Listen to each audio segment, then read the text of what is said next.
ഒക്കെ ശ്രദ്ധത്തിൽ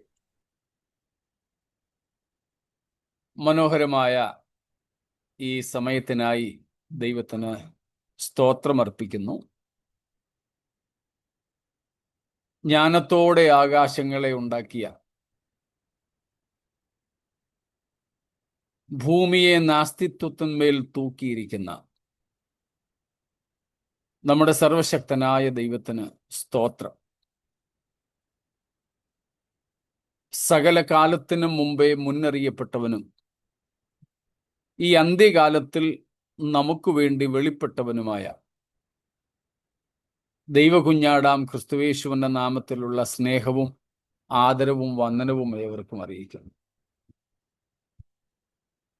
ഒരു നല്ല സമയവും കൂടെ ദൈവം നമുക്ക് ഒരുമിച്ച് ഇങ്ങനെ കൂടുവാനായിട്ട് നൽകിയല്ലോ. ആയതിനായി സ്തോത്രം. എബ്രായ ലേഖനം 2-ാമത്തെ അധ്യായമാണ് കഴിഞ്ഞ ദീർഘദിവസങ്ങളായി നമ്മൾ പഠിക്കുന്നത്. അതിലെ 9ഉം 10ഉം വാക്യങ്ങളാണ് നമ്മുടെ ചിന്താവിഷയം.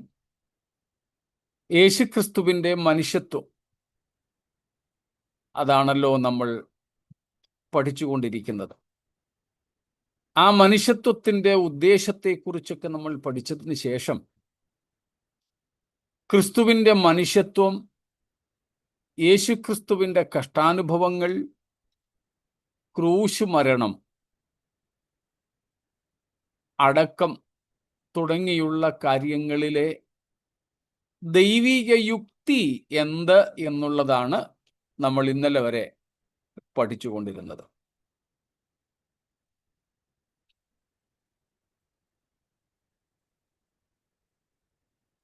യേശുക്രിസ്തുവിനെ കഷ്ടാനുഭവങ്ങളിലൂടെ കടത്തിവിട്ടതിൽ ദൈവിക യുക്തിയാണ്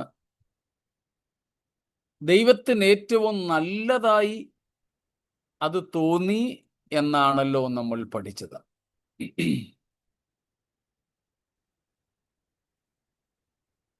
വിവരിക്കാതെ 1-2 കാര്യങ്ങൾ കൂടെ അതിലൊന്ന് പറഞ്ഞതിന് ശേഷം ഇന്നലെ നമ്മൾ ഏറ്റവും ഒടുവിൽ ഇന്ന് പറയാമെന്ന് പറഞ്ഞതിലേക്ക് പ്രവേശിക്കാം. കർത്താവായ യേശുക്രിസ്തുവിനെ കഷ്ടാനുഭവങ്ങളിലൂടെ ദൈവം നടത്തി, ക്രൂശ് മരണത്തിലേക്ക് നടത്തി.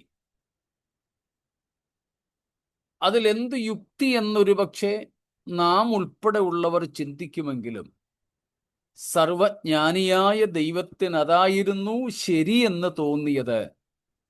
അതിനുള്ള കാരണങ്ങൾ പലതായിരുന്നു. അതിൽ മറ്റൊരു കാര്യവും കൂടെ ഉണ്ട്. അതെന്തെന്നാൽ യേശുക്രിസ്തുവിന്റെ കഷ്ടാനുഭവങ്ങളാൽ യേശുക്രിസ്തു നമ്മുടെ സഹോദരനാകാൻ, നമ്മോട് താദാത്മ്യപ്പെടുവാൻ യോഗ്യനായി തീർന്നു. 11-ാമത്തെ വാക്യം ഒന്ന് വായിച്ചോളൂ. വേഴ്സ് 11. വിശുദ്ധീകരിക്കുന്നവനും വിശുദ്ധീകരിക്കപ്പെടുന്നവർക്കും എല്ലാം ഒരുവനല്ലോ പിതാവ്. അത് ഹേതുവായി അവനവരെ സഹോദരന്മാർ എന്ന് വിളിപ്പാൻ ലജ്ജിക്കുന്നു. സ്തോത്രം. യേശുക്രിസ്തു നമ്മെ വിളിക്കുന്നത് സഹോദരന്മാർ. എന്തുകൊണ്ട്? യേശുക്രിസ്തു സകലത്തിലും നമ്മോട് താദാത്മ്യപ്പെട്ടു. It was necessary for Jesus Christ to be in solidarity with the human beings, that he might become our brother. Since the Father is the same for both the sanctifier and the sanctified. Got it? വിശുദ്ധീകരിക്കുന്നവനും ആരാ? The Father. Jesus Christ. ഒന്നും കൂടെ 11-ാം വാക്യം വായിച്ചോ. For he who sanctifies and those who are sanctified all have one source. All have one Source. The Father. praise God. The God and the Father of both, the one who sanctifies and those who are sanctified. We are the sanctified. നാം ആണ് വിശുദ്ധീകരിക്കപ്പെടുന്നവർ. Who is the sanctifier? Jesus. Jesus Christ. So both Christ and the saints have the same God and Father. In that way, Jesus becomes our brother. യേശു ക്രിസ്തു നമുക്ക് സഹോദരനാണ്. എങ്ങനെയെന്നാൽ ക്രിസ്തുവിൻ്റെയും നമ്മുടെയും പിതാവ് ഒരുവൻ. യേശുവിനെ അവിടെ വിളിച്ചിരിക്കുന്നു വിശുദ്ധീകരിക്കുന്നവൻ. നമ്മെ 11-ാം വാക്യത്തിൽ സംബോധന ചെയ്തിരിക്കുന്നു വിശുദ്ധീകരിക്കപ്പെടുന്നവർ. നമുക്ക് രണ്ടു കൂട്ടർക്കും പിതാവ് ഒരുവൻ.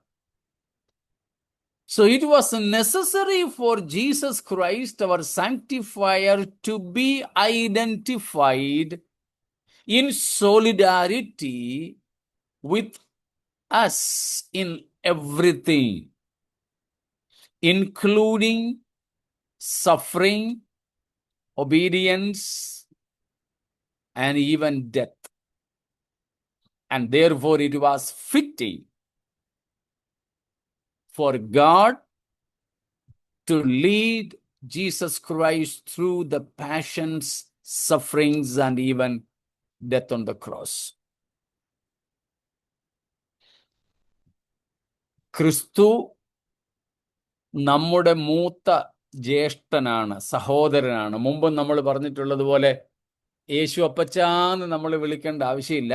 നമ്മൾ കുഞ്ഞുങ്ങളെയൊക്കെ അങ്ങനെ വിളിക്കാൻ പഠിപ്പിക്കുന്നത് നമ്മളും അങ്ങനെ പലപ്പോഴും വിളിക്കുന്ന യേശു അപ്പച്ച.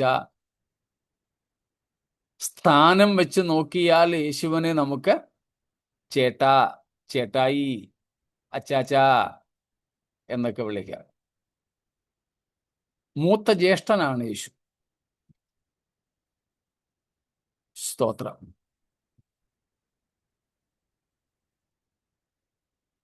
A new humanity was formed under the captain of this salvation. രക്ഷാനായകനായ യേശുക്രിസ്തുവിന്റെ കീഴിൽ ഒരു പുതിയ മനുഷ്യ സമൂഹത്തെയാണ് ദൈവം എടുത്തതും. A new lineage, a new humanity, ഒരു പുതിയ മനുഷ്യ സമൂഹത്തെ. സ്തോത്രം. എങ്ങനെയുള്ള സമൂഹത്തെ? An obedient humanity. A humanity that is called the sons of God. A humanity that go through sufferings and passions. And finally, we can say humanity that marches towards divine glory.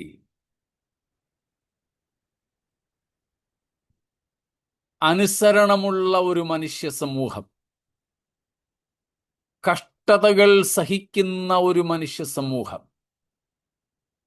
ദൈവത്തിന്റെ പുത്രന്മാർ എന്ന് സംബോധന ചെയ്യപ്പെടുന്ന ഒരു പുതിയ മാനവ സമുദായം. സ്തോത്രം. അങ്ങനെ പറഞ്ഞ് ദൈവിക തേജസ്സിലേക്ക് മാർച്ച് ചെയ്യുന്ന, അടിവെച്ച് മുന്നേറുന്ന ഒരു പുതിയ മനുഷ്യ സമൂഹത്തിന്റെ മുന്നണി പോരാളിയാണ് യേശു. നായകനാണ് ക്രിസ്തു. അതുകൊണ്ട് സകലത്തിലും തൻ്റെ സഹോദരന്മാരോട് താദാത്മ്യപ്പെടുന്നത് യേശുവിന് ആവശ്യമായിരുന്നു.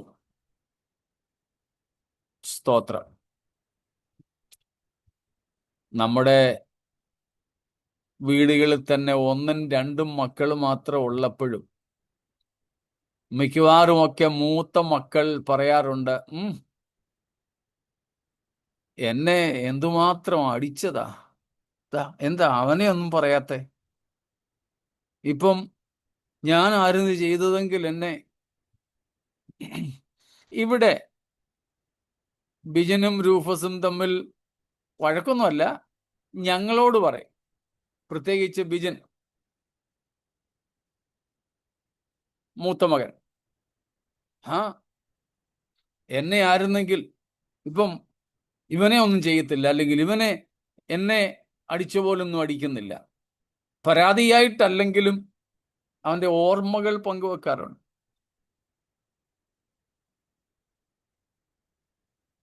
ഇപ്പൊ ഒരു വീട്ടിലെ മക്കളോട് ഒരേപോലെയല്ല മാതാപിതാക്കൾ ഇടപെടുന്നതെങ്കിൽ അവിടെ പ്രശ്നങ്ങളുണ്ടാവും. ഇപ്പോൾ ക്രിസ്തുവും നമ്മളും ഒറ്റ കുടുംബത്തിലെ അംഗങ്ങളാണ്, ഒറ്റ അപ്പന്റെ മക്കളാണ്.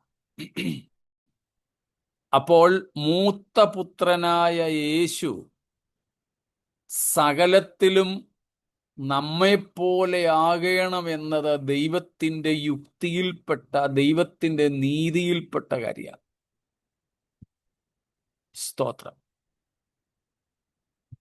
അപ്പോൾ നമ്മളോട് സകലത്തിലും താദാത്മ്യപ്പെടാൻ, to identify with us in everything, to be in solidarity with us, നമ്മോടുള്ള ഏകാത്മകതയ്ക്ക് ക്രിസ്തുവിന് കഷ്ടമനുഭവിക്കുകയും മരിക്കുകയും ചെയ്യേണ്ടത് അനിവാര്യമായിരുന്നു.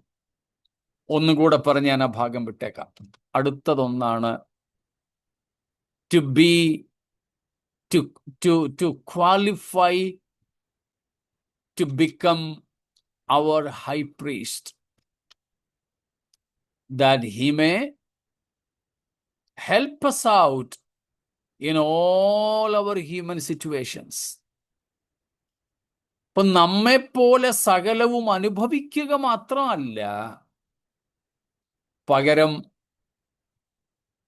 മഹാപുരോഹിതനായി നമ്മെ സഹായിക്കേണ്ടതിന് നാം കടന്നു പോകുന്ന സകല അവസ്ഥകളിലൂടെയും യാത്ര ചെയ്യേണ്ടതും യേശുവിന് അനിവാര്യമായിരുന്നു. അതുകൊണ്ട് ക്രിസ്തുവിന്റെ ക്രൂശും മരണവും യുക്തം തന്നെ. It was fitting that Christ suffer and die on the cross, that he may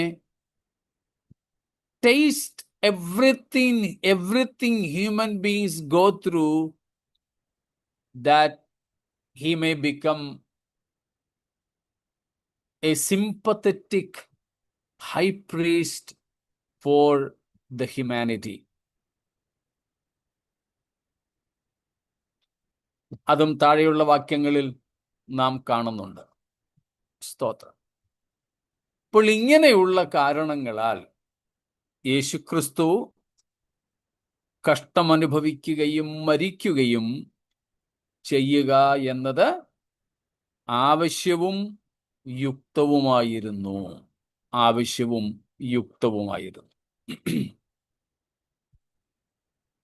ഇത്രയും കാര്യങ്ങളിൽ എന്തെങ്കിലും വിശദീകരണം ആവശ്യമുള്ളതുണ്ടോ?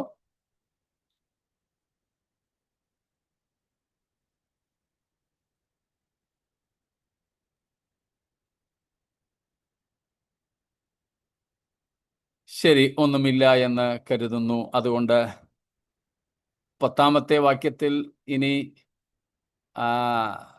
2 കാര്യങ്ങൾ കൂടെയെങ്കിലും നമുക്ക് പഠിക്കാനായിട്ടുണ്ട്. നോക്കട്ടെ ഇന്ന് തീർക്കാൻ പറ്റുമോ എന്ന്. ഇല്ലെങ്കിൽ ഇന്നും നാളെയുമായിട്ട് നമുക്കത് തീർക്കാമെന്ന് കർത്താവിൽ ആശിക്കുന്നു. ഇന്നലെ നമ്മൾ ഏറ്റവും ഒടുവിൽ പറഞ്ഞ് നിർത്തിയ ഭാഗം 10-ാം വാക്യം നമുക്കൊന്നും കൂടെ വായിക്കാമല്ലോ. Verse 10. സകലത്തിനും ലാക്കും സകലത്തിനും കാരണഭൂതനും ആയവൻ അനേകം പുത്രന്മാരെ തേജസ്സിലേക്ക് നടത്തുമ്പോൾ അവരുടെ രക്ഷാനായകനെ കഷ്ടാനുഭവങ്ങളാൽ തികഞ്ഞവനാക്കുന്നത് യുക്തം ആയിരുന്നു. ഇനി നമ്മൾ ചിന്തിക്കുന്നത് കഷ്ടാനുഭവങ്ങളാൽ തികഞ്ഞവനായ ക്രിസ്തു എന്നുള്ളതാണ്. Christ who was made perfect in suffering. Praise God. Yeah, through suffering.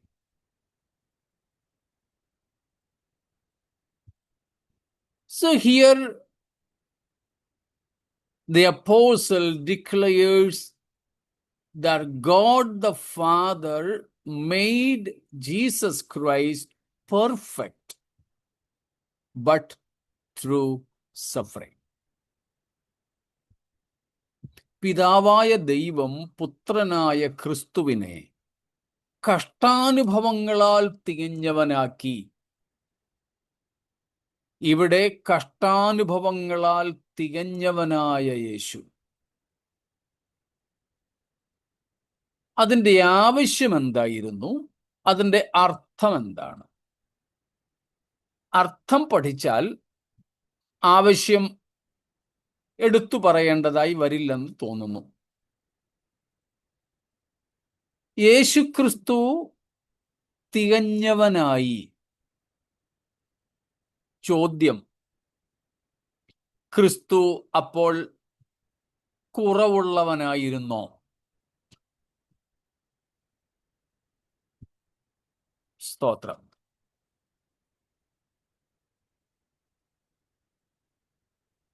ആലോചിക്കാതെ നമുക്ക് ഉത്തരം പറയാൻ പറ്റുന്ന ചോദ്യമാണല്ലോ, അല്ലേ? ക്രിസ്തു കുറവുള്ളവനായിരുന്നോ? അല്ല. അല്ല. Jesus as the son of God was perfect in all. സകലത്തിലും ദൈവമെന്ന കണക്കെ ദൈവപുത്രൻ എന്ന നിലയ്ക്ക് യേശു തികഞ്ഞവൻ ആയിരുന്നു. In his deity, as the sinless Son of God, he was perfect in everything. സകലത്തിലും പരിപൂർണനായിരുന്നു യേശു. പക്ഷേ യേശുക്രിസ്തുവിൻ്റെ ദൈവത്വത്തിൻ്റെ പൂർണ്ണതയിൽ യേശു എന്തിന് തികഞ്ഞവനായിരുന്നില്ല? In his humanity. In his humanity. Suffering. കഷ്ടാനുഭവങ്ങളാൽ. എന്തിന് തികഞ്ഞവനായിരുന്നില്ല? Without suffering. മനുഷ്യവർഗത്തെ വീണ്ടെടുക്കാനായി. Yes, exactly. നമ്മുടെ രക്ഷാനായകനാകുവാൻ, നമ്മുടെ വീണ്ടെടുപ്പുകാരനാകുവാൻ യേശുക്രിസ്തുവിൻ്റെ ദൈവത്വമായിരുന്നില്ല യോഗ്യത.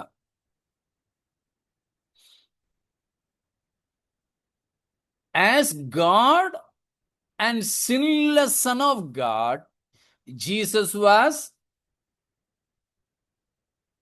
completely perfect. Okay, completely perfect. There was nothing in the person of Jesus to be fixed. Nothing to be fixed. ശരിയാക്കാനായിട്ട് യേശുവിൻ്റെ ജീവിതത്തിൽ ഒന്നുമില്ലായിരുന്നു. ദൈവമെന്ന നിലയിലും പാപരഹിതനായ പരിശുദ്ധനായ ദൈവപുത്രൻ എന്ന നിലയിലും ക്രിസ്തു പൂർണ്ണനായിരുന്നു, സകലത്തിലും പരിപൂർണനായിരുന്നു. പക്ഷേ യേശുക്രിസ്തുവിൻ്റെ ദൈവത്വം മാത്രം കൊണ്ട് മനുഷ്യവർഗത്തെ വീണ്ടെടുക്കുവാൻ യേശു തികഞ്ഞവൻ ആയിരുന്നില്ല. വീണ്ടെടുപ്പുകാരനാകേണ്ടതിന്, ഒന്നും കൂടെ പറഞ്ഞാൽ മനുഷ്യവർഗത്തിൻ്റെ വീണ്ടെടുപ്പുകാരനാകേണ്ടതിന് യേശുവിന് മനുഷ്യനാകേണ്ടിയും വരുന്നു. പിന്നെ ഒരു പരിപൂർണ മനുഷ്യനാകേണ്ടിയും വരുന്നു. സ്തോത്രം. To be the captain of our salvation, to be the redeemer of humanity, Jesus had to be a human being, rather a perfect human being, a tested, obedient being, a tempted but without sin.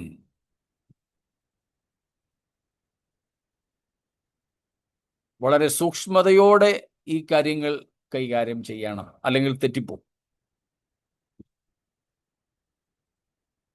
യേശുക്രിസ്തു അനാദി മുതൽ തന്നെ സമ്പൂർണനായ ദൈവമാണ്. യാതൊരു കുറവുകളുമില്ലാത്ത പരിപൂർണനായ ദൈവമാണ്. പക്ഷേ ആ ദൈവത്വത്തിൻ്റെ പൂർണ്ണത മനുഷ്യനെ വീണ്ടെടുക്കുവാൻ പര്യാപ്തമായിരുന്നില്ല. കാരണം ദൈവം തന്നെ വെച്ച വീണ്ടെടുപ്പിന്റെ നിയമം, നമ്മൾ കഴിഞ്ഞ ദിവസവും അതേക്കുറിച്ച് പറഞ്ഞതാണ്, ആവർത്തിക്കുന്നില്ല. മനുഷ്യവർഗത്തിന്റെ വീണ്ടെടുപ്പുകാരനാകേണ്ടതിന് യേശുവിന് ആരാകണമായിരുന്നു? ഒന്ന്, മനുഷ്യൻ. രണ്ട്, വെറും മനുഷ്യനല്ല, പെർഫെക്റ്റ് ഹ്യൂമൻ ബീയിങ്, പരിപൂർണനായ മനുഷ്യൻ, തികഞ്ഞ മനുഷ്യനാകണമായിരുന്നു. ഇല്ലെങ്കിൽ മനുഷ്യന്മാർ ഒത്തിരി ഉണ്ടായിരുന്നല്ലോ. ആ സമയത്തും ഹന്നാവും കയ്യഫാവും ഉൾപ്പെടെയുള്ള മഹാപുരോഹിതന്മാരുണ്ടായിരുന്നു. സ്നാപക യോഹന്നാൻ ഉൾപ്പെടെയുള്ള സ്ത്രീകളിൽ നിന്നും ജനിച്ചവരിൽ ഏറ്റവും വലിയവനായ മനുഷ്യൻ. അദ്ദേഹത്തെ പറ്റി എഴുതിയിരിക്കുന്നത് താൻ വിശുദ്ധനും നീതിമാനുമായിരുന്നു എന്നാണ്. അതുകൊണ്ട് ഹെരോദാവ് തന്നെ ഭയപ്പെട്ടു വന്ന, ഹെരോദാവ് ഒരു സ്ഥാനപ്പേരാ കേട്ടോ, ഹെരോദ രാജാക്കന്മാർ ഭയപ്പെട്ടു എന്നാ. ഗമാലിയേൽ ഉൾപ്പെടെയുള്ള വലിയ തിയോളജി, സ്കൂൾ ഓഫ് തിയോളജിയുടെ നടത്തിപ്പുകാരുണ്ടായിരുന്നു. പൗലോസൊക്കെ അവിടെ പഠിച്ചവരാണല്ലോ. വേണ്ട, യേശുക്രിസ്തുവിന്റെ കണ്ടംപററി, സമകാലികനായിരുന്നു പൗലോസ് അപ്പോസ്തലൻ ഉൾപ്പെടെയുള്ളവർ. ഇപ്പം മനുഷ്യന്മാർക്ക്, മഹാന്മാരായ മനുഷ്യന്മാർക്കൊരു കുറവും അന്നുമില്ലായിരുന്നു എന്ന് യേശുവിൻ്റെ ഐഹിക ജീവകാലത്തും. അപ്പോൾ വീണ്ടെടുപ്പുകാരൻ, മനുഷ്യകുലത്തിന്റെ വീണ്ടെടുപ്പുകാരനാകാൻ വെറും മനുഷ്യനായിരുന്നാൽ പോരായിരുന്നു, പരിപൂർണനായ, തികഞ്ഞ മനുഷ്യനാകണമായിരുന്നു. ആ തികഞ്ഞ മനുഷ്യൻ എന്നതിൻ്റെ നിർവചനമാണ് നമ്മൾ ഇന്നലെയൊക്കെ കണ്ടത്.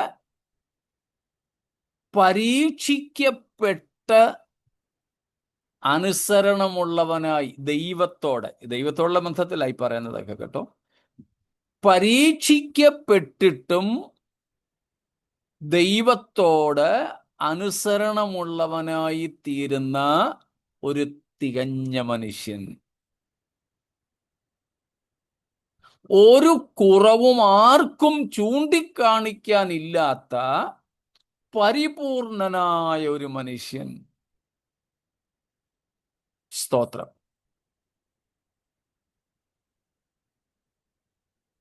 അപ്പം പരീക്ഷിക്കപ്പെടാതെയോ പ്രലോഭിപ്പിക്കപ്പെടാതെയോ പ്രശ്നരഹിതമായ സാഹചര്യത്തിൽ ശരി ശരി എന്ന് പറയുന്ന ഒരു മനുഷ്യനെ അല്ലായിരുന്നു വേണ്ടിയിരുന്നത്.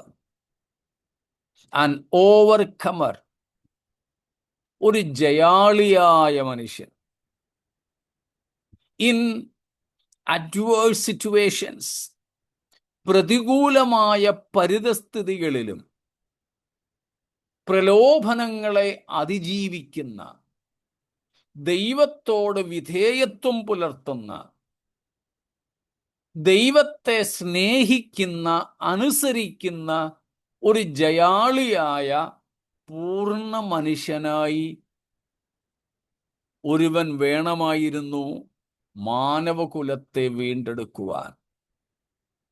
അങ്ങനെ ആദാമ്യവർഗത്തിൽ ഒരുവൻ ഇല്ലാതിരുന്നത് കൊണ്ടാണ് സാക്ഷാൽ ദൈവമായിരുന്നവൻ ദൈവമഹത്വത്തെ അല്പസമയത്തേക്ക്, എബ്രായർ 2:10 ഇംഗ്ലീഷ് പ്രയോഗം, ഫോർ എ ലിറ്റിൽ വൈൽ, അല്പസമയത്തേക്ക് തൻ്റെ ദൈവത്വത്തിൻ്റെ മഹത്വം മാറ്റിവെച്ചിട്ട്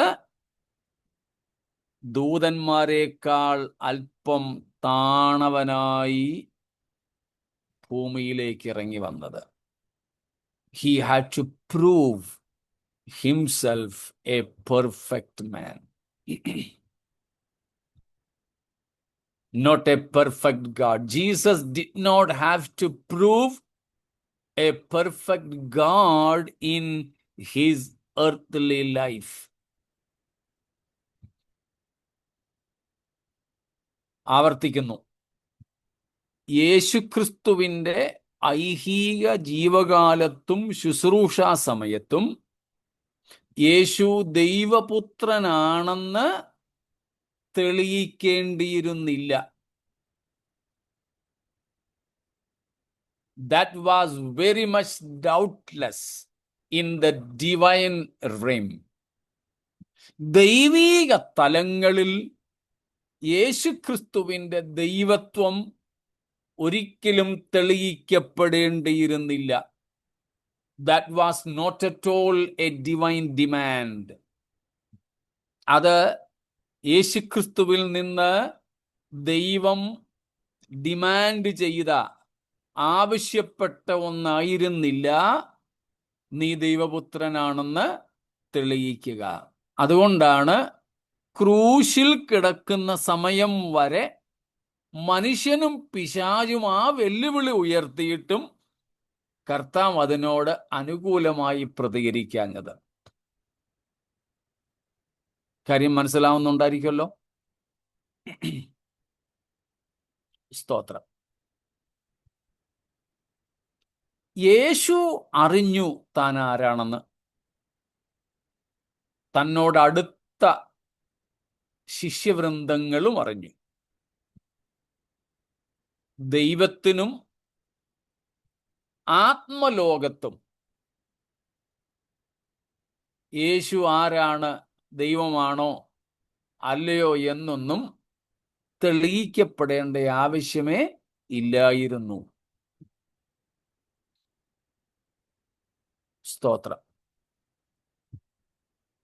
പിശാച് ഉൾപ്പെടെയുള്ള സാത്താന്യ ലോകത്തിന് യേശു ആരാണെന്ന് അറിയാമായിരുന്നോ ഇല്ലായിരുന്നോ? അറിയാമായിരുന്നു. അറിയാമായിരുന്നു. അറിയാമായിരുന്നു. അറിയാമായിരുന്നു. ക്രിസ്തുവിന്റെ ശുശ്രൂഷ തുടക്ക സമയത്ത് സാത്താൻ യേശുവിനെ പരീക്ഷിക്കാനായിട്ട് അനുവദിക്കപ്പെട്ടു. അപ്പോൾ വന്നിട്ട് പറയുന്നത്, നീ ദൈവപുത്രനെങ്കിൽ, ദൈവപുത്രനാണെന്ന് അവൻ അറിയാമായിരുന്നു. ദുരാത്മാക്കൾ കുറച്ചുകൂടെ വ്യക്തമായിട്ട് വിളിച്ചു പറഞ്ഞു, നീ ദൈവത്തിന്റെ പരിശുദ്ധനെന്ന് ഞങ്ങൾ അറിയുന്നു. അവയെ മിണ്ടാൻ അനുവദിച്ചില്ല കർത്താവ്. അപ്പോൾ യേശുവിന്റെ ദൈവത്വം അവിടെ ഒന്നും തെളിയിക്കപ്പെടേണ്ടിയിരുന്നില്ല. അതുകൊണ്ടാണ് യഹൂദന്മാരും പല പ്രാവശ്യം വന്നിട്ട്, നീ ഒരു അടയാളം ചെയ്യ്, ഞങ്ങളൊന്ന് കണ്ട് വിശ്വസിക്കട്ടെ, നീ മശിഹയാണെന്ന്, നീ ക്രിസ്തു ആണെന്ന്. യേശുവിനെ അറസ്റ്റ് ചെയ്ത് മഹാപുരോഹിതന്മാരുടെ മുമ്പിൽ വിസ്തരിക്കുമ്പോഴും അവർക്കറിയേണ്ടിയിരുന്നതിൽ ഒറ്റ കാര്യ, ആർ യു ദ ക്രൈസ്റ്റ്? നീ ക്രിസ്തു ആണോ? അതൊന്ന് പറ.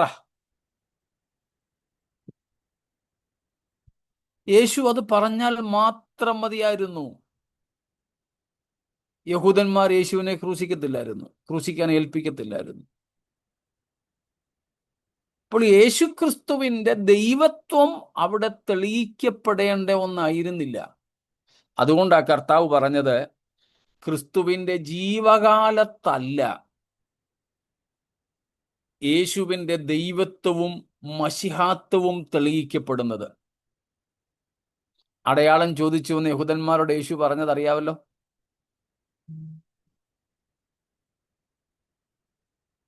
ഞങ്ങൾ കണ്ട് വിശ്വസിക്കേണ്ടതിന് ആകാശത്തു നിന്നൊരു അടയാളം ചെയ്യാൻ പറഞ്ഞു വന്ന യഹൂദന്മാരോട് എന്താ യേശു പറഞ്ഞേ?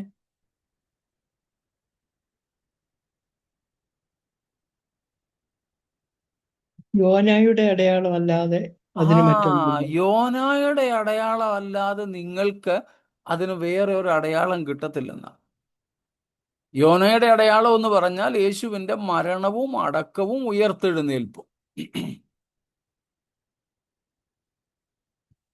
Resurrection will be the very proof of Jesus' deity. അതുകൊണ്ട് മരണം വരെയും യേശുക്രിസ്തുവിന് തന്റെ ദൈവത്വമൊന്നും ആരുടെ മുമ്പിൽ തെളിയിക്കേണ്ടിയിരുന്നില്ല.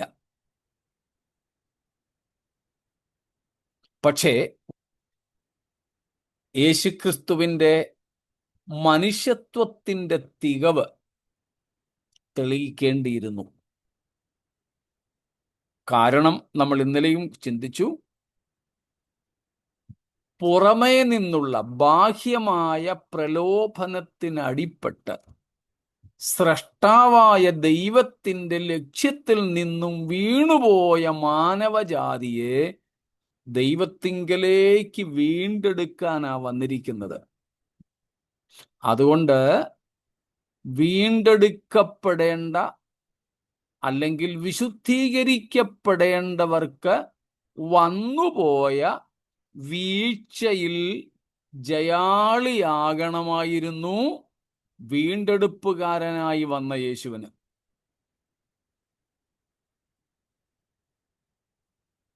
രണ്ട്, പാപം നിമിത്തം പാപത്തിന്റെ പരിണിത ഫലമായ കഷ്ടപ്പാടുകളിലേക്ക്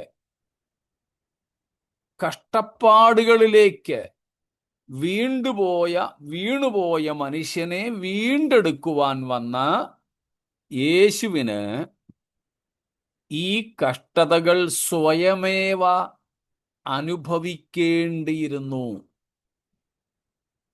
യേശു ദൈവം എന്ന നിലയിൽ വിശപ്പ് സഹിച്ചിട്ടുണ്ടോ? ഇല്ല. മറ്റേതെങ്കിലും ദുഃഖമോ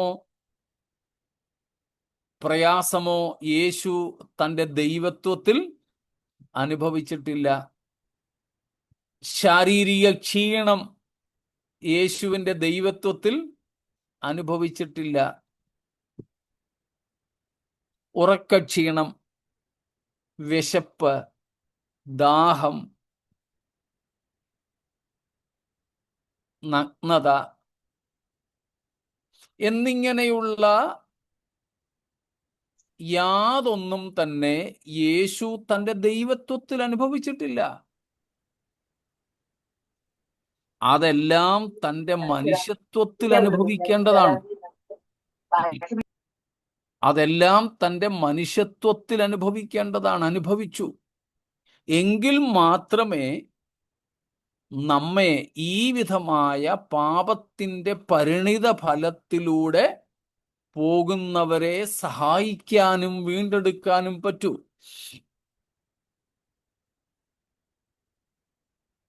ദൈവത്വത്തിൽ യേശുവിന് മരണം എന്താണെന്നും അറിയില്ല എന്ന് പറഞ്ഞാൽ ബുദ്ധി കൊണ്ടുള്ള ദൈവജ്ഞാനത്തിലുള്ള അറിവ് ഈ വിഷയത്തിലെല്ലാം ഉണ്ട് കേട്ടോ. അനുഭവജ്ഞാനമാണ് നമ്മളിവിടെ ഉദ്ദേശിക്കുന്നത്. മരണം എന്താണെന്ന് യേശുവിന് ദൈവത്വത്തിൽ അറിയില്ല. കാരണം ദൈവത്തിന് മരിക്കാനൊക്കത്തില്ല. അമർത്യനാണ് ദൈവം.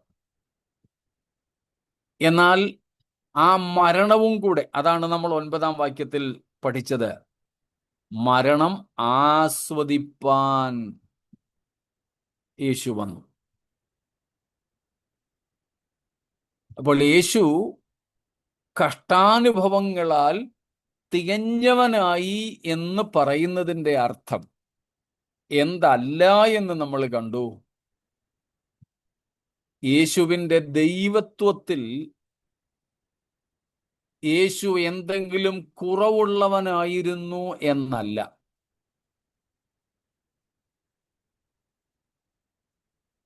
ഇപ്പോൾ തികഞ്ഞവനായി എന്ന് വെച്ചാൽ മുമ്പ് തികവില്ലാത്തവനായി കുറവുള്ളവനായിരുന്നു എന്നല്ല അതിൻ്റെ അർത്ഥം.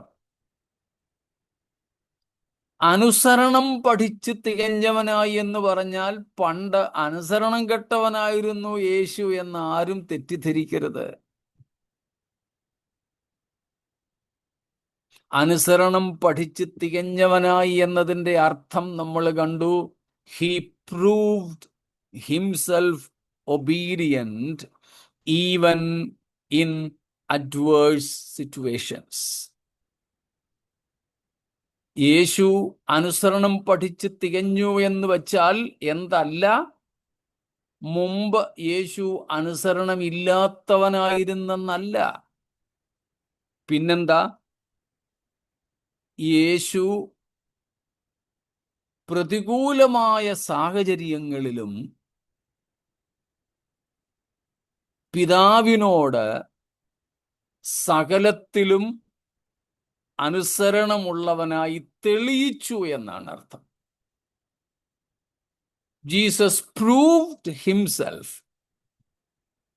obedient to the Father in all the situations, whether it is in the will of God, fulfilling the purposes of God, pleasing God, attaining the goal and the challenges. ദൈവത്തിൻ്റെ ഇഷ്ടം ചെയ്യുന്നതിൽ, ഉദ്ദേശം നിവർത്തിക്കുന്നതിൽ, ദൈവത്തെ പ്രസാദിപ്പിക്കുന്നതിൽ, സ്തോത്രം, ഇതിലെല്ലാം ക്രിസ്തു തന്നെ അനുസരണമുള്ളവനായി തെളിയിച്ചു.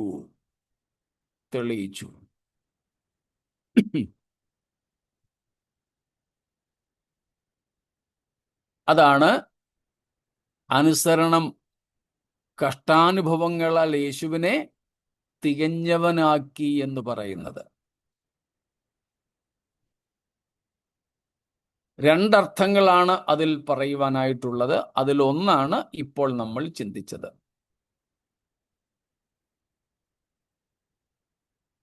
ഒരു ദൈവം മനുഷ്യനെ സൃഷ്ടിച്ചപ്പോൾ മനുഷ്യൻ എങ്ങനെ ആയിരിക്കണമെന്ന് ദൈവം ആഗ്രഹിച്ചുവോ അങ്ങനെയുള്ള പൂർണ്ണനായൊരു മനുഷ്യനായി യേശു തന്നെ തെളിയിച്ചു.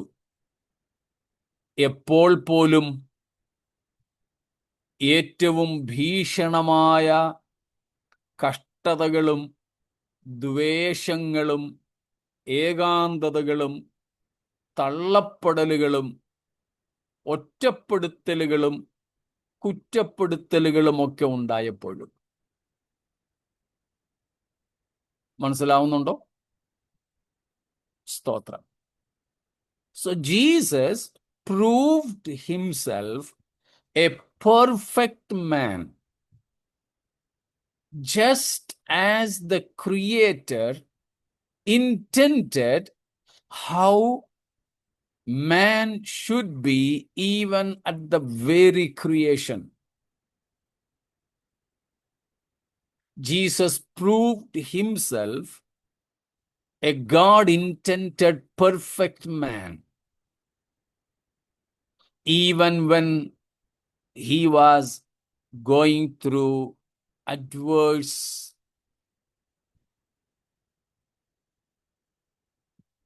situations, persecutions, sufferings, loneliness, reproaches, despising, physical and mental agonies, even a situation he felt God also deserted him. ദൈവം പോലും തന്നെ കൈവിട്ടു എന്ന് തോന്നുമാറ് കഷ്ടതയുടെ തീച്ചൂളയിലൂടെ യേശുക്രിസ്തു കടന്നുപോയപ്പോഴും പിതാവിനോട് കോപിക്കാതെ, പിണങ്ങാതെ, മനുഷ്യരോട് ദേഷ്യപ്പെടാതെ, ഉപദ്രവിക്കുന്നവരോട് വൈരാഗ്യം വെച്ച് പുലർത്താതെ, ഒരു പൂർണ്ണ ദൈവം ആഗ്രഹിച്ച മനുഷ്യന്റെ സർവ ഗുണങ്ങളും താൻ വെളിപ്പെടുത്തി.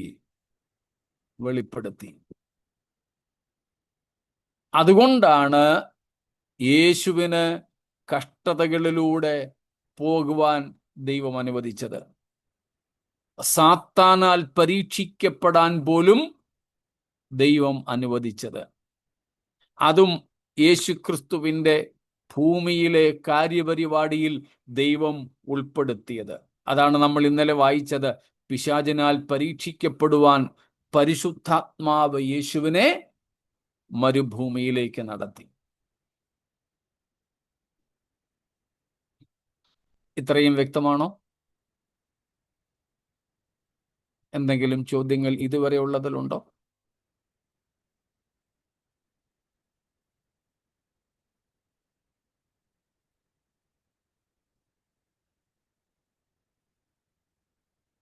എങ്കിൽ രണ്ടാമത്തെ കാര്യവും കൂടെ, കഷ്ടാനുഭവങ്ങളാൽ തികഞ്ഞവനായി എന്നുള്ളതിൻ്റെ രണ്ടാമത്തെ അർത്ഥവും കൂടെ പറയാം. ഇപ്പം കഷ്ടാനുഭവങ്ങളാൽ തികഞ്ഞവനായി എന്നുള്ളതാണ് നമ്മൾ ഇതുവരെ നോക്കിയത്. ഇനി നമ്മൾ നോക്കുന്നത് തികഞ്ഞവൻ എന്നതിൻ്റെ അർത്ഥമാണ്. എന്താണ് തികവ് എന്നതിൻ്റെ അർത്ഥം? നമ്മൾ ആദ്യം നോക്കിയതുപോലെ യേശുവിൽ എന്തെങ്കിലും കുറവുണ്ടായിരുന്നോ? ഇല്ല, ഒരു കുറവും ഇല്ലായിരുന്നു. പിന്നെ തികഞ്ഞവൻ എന്നതിൻ്റെ മൂലപദത്തിൻ്റെ അർത്ഥം നമ്മൾ മനസ്സിലാക്കിയാൽ വളരെ എളുപ്പമാണ്. യേശു തികഞ്ഞവനായി എന്നത് മനസ്സിലാക്കാനും എളുപ്പമാണ്. നമ്മൾ തികഞ്ഞവരാകണം എന്ന് പുതിയ നിയമം നമ്മോട് ആവശ്യപ്പെടുന്നതിൻ്റെ അർത്ഥവും വേഗത്തിൽ നമുക്ക് മനസ്സിലാക്കാം. അതും എളുപ്പമാണ്. ടെലെയോ എന്ന ഒരു ഗ്രീക്ക് വാക്കാണ് അവിടെ ഉള്ളത്. ടെലെയോ, ടെലെയോസ് എന്നൊക്കെ അതിന് പല രൂപഭാവങ്ങളുണ്ട്. ടെലെയോ, TELEIO.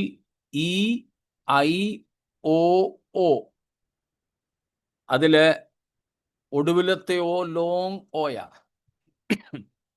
ടെലെയോ, ടെലിയോസ് എന്നും ടെലെയോസ് എന്നൊക്കെയുള്ള മറ്റ് രൂപഭാവങ്ങൾ ആ പദത്തിനുണ്ട്. അതിൻ്റെ അർത്ഥം മച്യുവർ, കംപ്ലീറ്റ്, പെർഫെക്റ്റ്, ഹോൾ എന്നൊക്കെയാണ്. സ്തോത്രം. Finish, reach the goal. ഈ ടെലയോ എന്ന പദത്തിന് ഈ പറയപ്പെട്ട അർത്ഥങ്ങളൊക്കെ ഉണ്ട്. പരിപൂർണത, തികവ്, പരിപക്വത, പ്രായപൂർത്തി,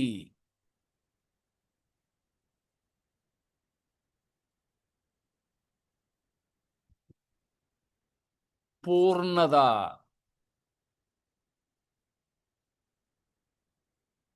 ലക്ഷ്യത്തിലെത്തുക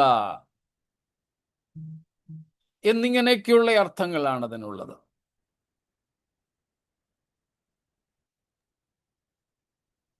അതിൽ ഈ ടെലയോ എന്ന് പറഞ്ഞാൽ അതിൻ്റെ വേദശാസ്ത്രപരമായ അർത്ഥം, ആ മൂലപദത്തിൻ്റെ അർത്ഥത്തിലേക്ക് വരുമ്പോൾ എളുപ്പത്തിൽ മനസ്സിലാക്കാൻ വേണ്ടി പറയാം.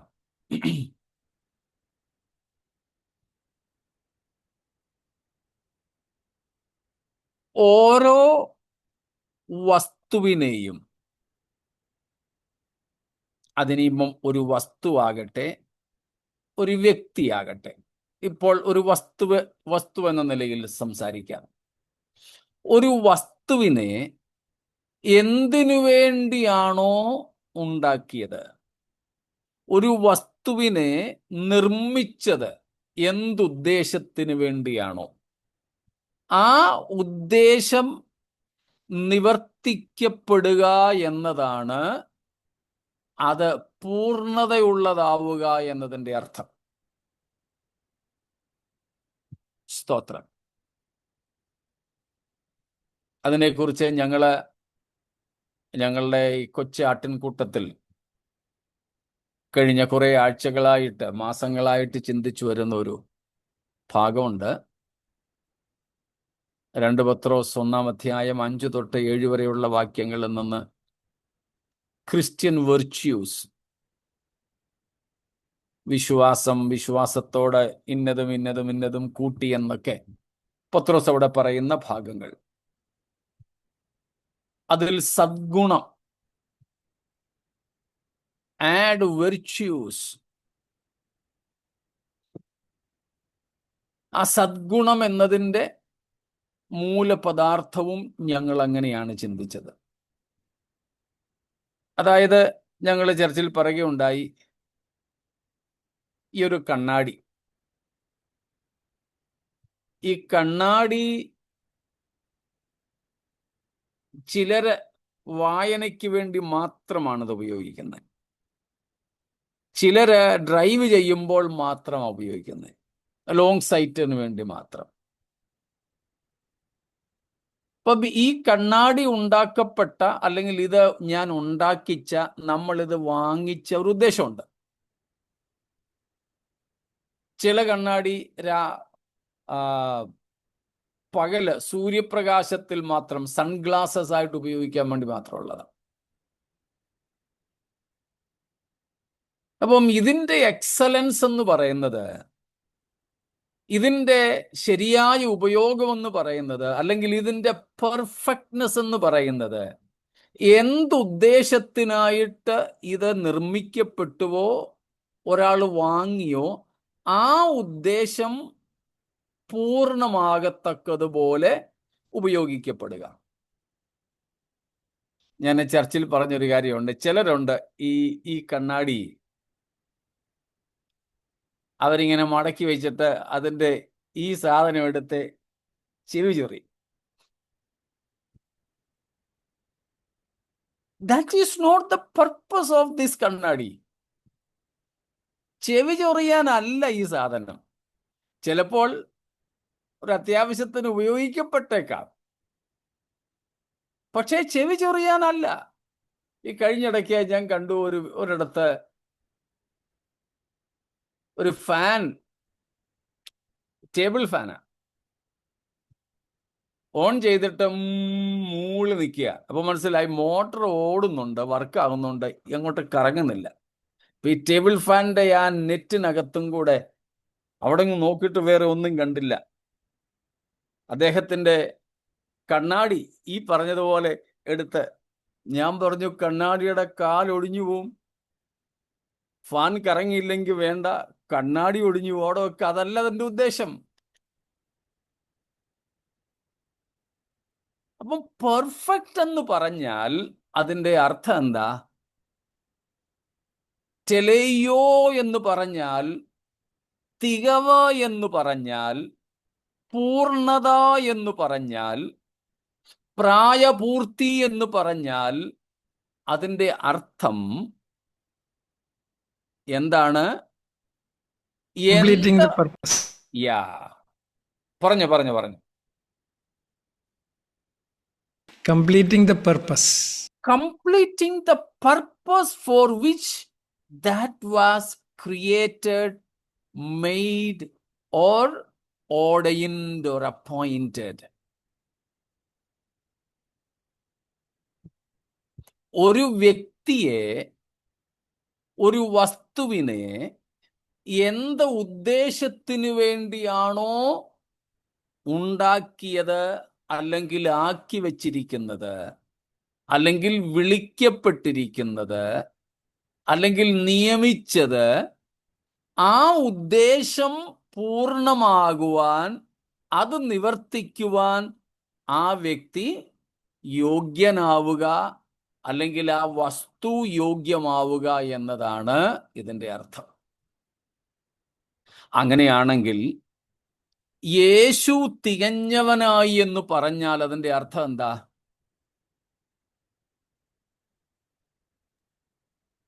He completed, he fulfilled all his purpose.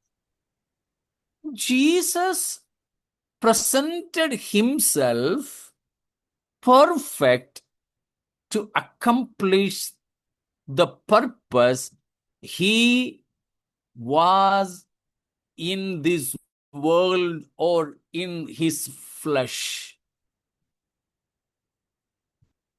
So he was perfectly available to accomplish the purpose for which he was sent. He had come into the flesh. യേശു ജഡത്തിൽ വെളിപ്പെട്ട ഉദ്ദേശം നിവർത്തിച്ചെടുക്കുവാൻ യോഗ്യനായി തന്നെ തീർത്തു എന്നാണ് യേശു തികഞ്ഞവനായി എന്നതിന്റെ അർത്ഥം. യേശു എന്തിനു വേണ്ടി വന്നു എന്ന് നമുക്കറിയാം. യേശുക്രിസ്തു അനുഭവിച്ച കഷ്ടതകളാൽ, യേശുക്രിസ്തു കടന്നുപോയ മരണത്തിന്റെ പാതകളാൽ അവൻ ജഡത്തിൽ വെളിപ്പെട്ട ഉദ്ദേശം നിവർത്തിക്കുവാൻ തക്കയോഗ്യനായി തീർന്നു. സ്തോത്രം. നമുക്കറിയാം യേശുക്രിസ്തു വന്നത് മാനവരാശിയെ വീണ്ടെടുക്കാൻ, നമുക്ക് വേണ്ടി വീണ്ടെടുപ്പും പ്രായശ്ചിത്തവുമായി തീരുവാൻ. അതിന് യേശു പൂർണ്ണമായും യോഗ്യനായിരിക്കുന്നു എന്നാണ് യേശു തികഞ്ഞവനായി എന്നതിന്റെ അർത്ഥം. സ്തോത്രം. രണ്ടർത്ഥങ്ങളും മനസ്സിലായി കാണുമല്ലോ. ഒന്ന്, കഷ്ടാനുഭവങ്ങളാൽ തികഞ്ഞവനായി. രണ്ട്, തികഞ്ഞവനായി എന്ന അർത്ഥം. പിതാവായ ദൈവം പുത്രനെ ഭൂമിയിലേക്ക് അയച്ചത് എന്തിനു വേണ്ടി? ന്യായപ്രമാണത്തിന്റെ അടിമത്വത്തിൽ നിന്ന് നമ്മെ വീണ്ടെടുക്കുവാൻ, പാപത്തിന്റെ അടിമത്വത്തിൽ നിന്ന് നമ്മെ വീണ്ടെടുക്കുവാൻ. ശാപത്തിൽ നിന്ന് നമ്മെ വീണ്ടെടുക്കുവാൻ, ദൈവക്രോധത്തിൽ നിന്ന് നമ്മെ വീണ്ടെടുക്കുവാൻ. അതിന് യേശു യോഗ്യനായി, പൂർണ്ണമായും യോഗ്യനായിരിക്കുന്നു എന്നാണ് യേശു തികഞ്ഞവനായി എന്നതിൻ്റെ അർത്ഥം.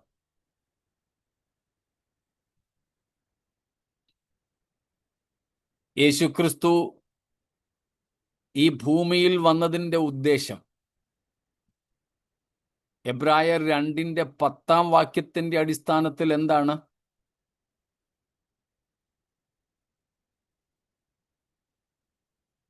To bring many sons and daughters to glory. To glory,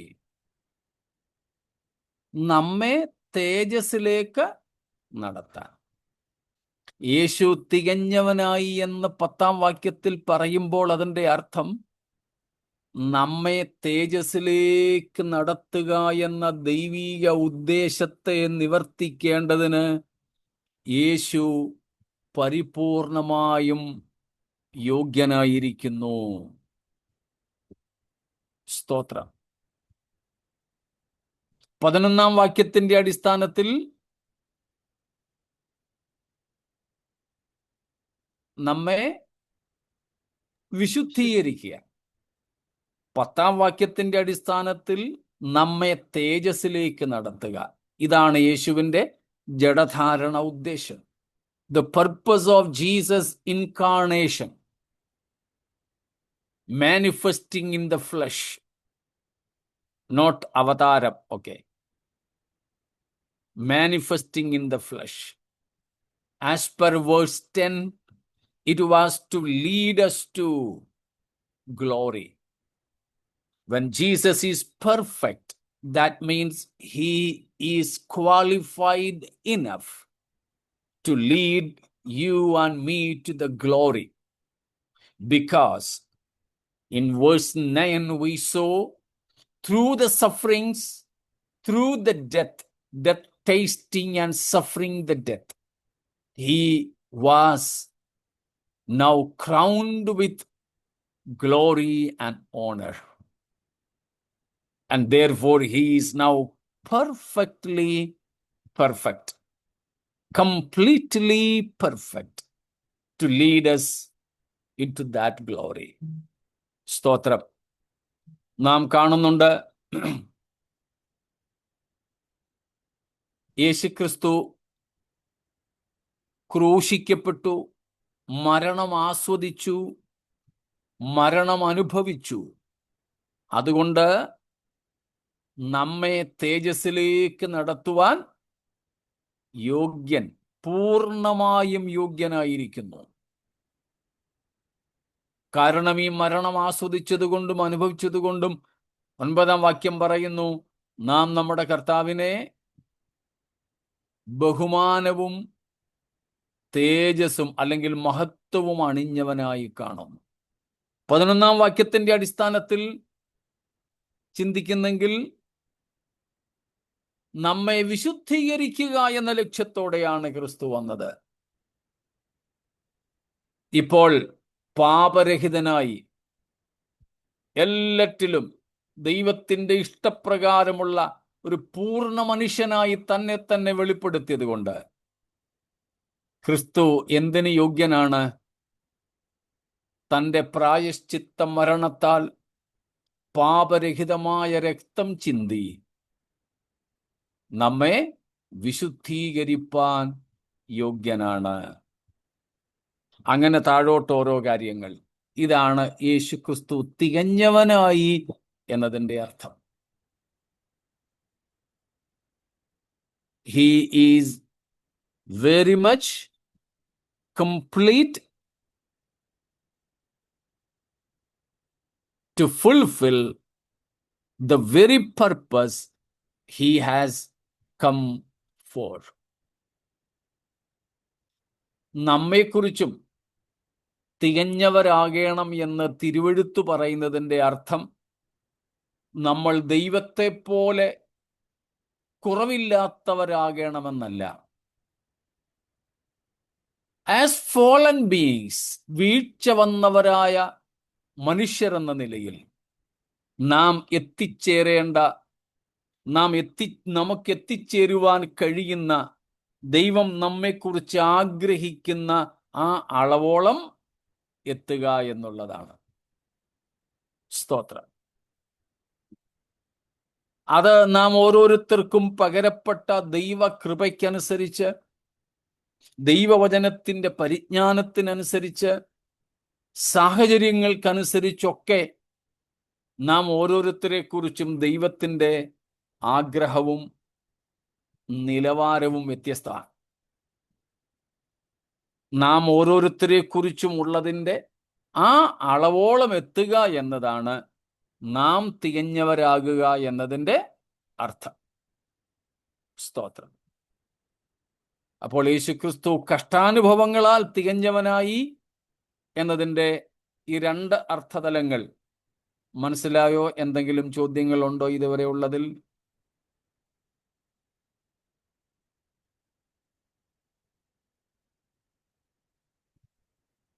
സ്തോത്രം. ഒന്നുമില്ല എന്ന് കരുതട്ടെ. എങ്കിൽ നമ്മുടെ യേശു താൻ അനുഭവിച്ച കഷ്ടതകളാലും ക്രൂശ് മരണത്താലും നമ്മുടെ വീണ്ടെടുപ്പുകാരനായി തീരുവാൻ യോഗ്യനായി. അങ്ങനെ യോഗ്യനായ വേറെ ആരുമില്ല എന്നാണ് നമ്മൾ 2 ദിവസം മുമ്പും വെളിപ്പാട് 5-ാമത്തെ അധ്യായത്തിൽ നിന്നും പഠിച്ചത്. അതുകൊണ്ടാണ് സ്വർഗം മൂവുലകിനും ഓപ്പൺ ചാലഞ്ചായിട്ട് ആർക്ക് വേണമെങ്കിലും വരാം, ഈ പുസ്തകം വാങ്ങാമെന്ന് പറഞ്ഞപ്പോൾ ആരും വരാതിരുന്നത്. കാരണം അതിന് യോഗ്യനായി തീർന്നത് നമ്മുടെ കർത്താവായ യേശുക്രിസ്തു മാത്രം. താൻ അനുഭവിച്ച കഷ്ടതകളാലും താൻ വെളിപ്പെടുത്തിയ അനുസരണത്താലും താൻ കടന്നുപോയ മരണത്താലും ഉയർത്തെഴുന്നേൽപ്പിനാലും അങ്ങനെ കഷ്ടങ്ങൾ അനുഭവിച്ച് പരിശുദ്ധനായി ജീവിച്ച് ദൈവത്തോട് സകലത്തിലും അനുസരണമുള്ളവനായി തീർന്ന് മാനവകുലത്തിന്റെ പാപത്തിന് തന്നെത്താൻ പ്രായശ്ചിത്തമായി അർപ്പിച്ച നസറായനായ യേശുവിനെ പോലെ വേറെ ഒരാൾ സ്വർഗത്തിലോ ഭൂമിയിലോ അധോലോകത്തിലോ ഇല്ലാത്തതുകൊണ്ട് യേശു മാത്രം ഏകരക്ഷകൻ, മറ്റൊരുത്തനിലും രക്ഷയില്ല.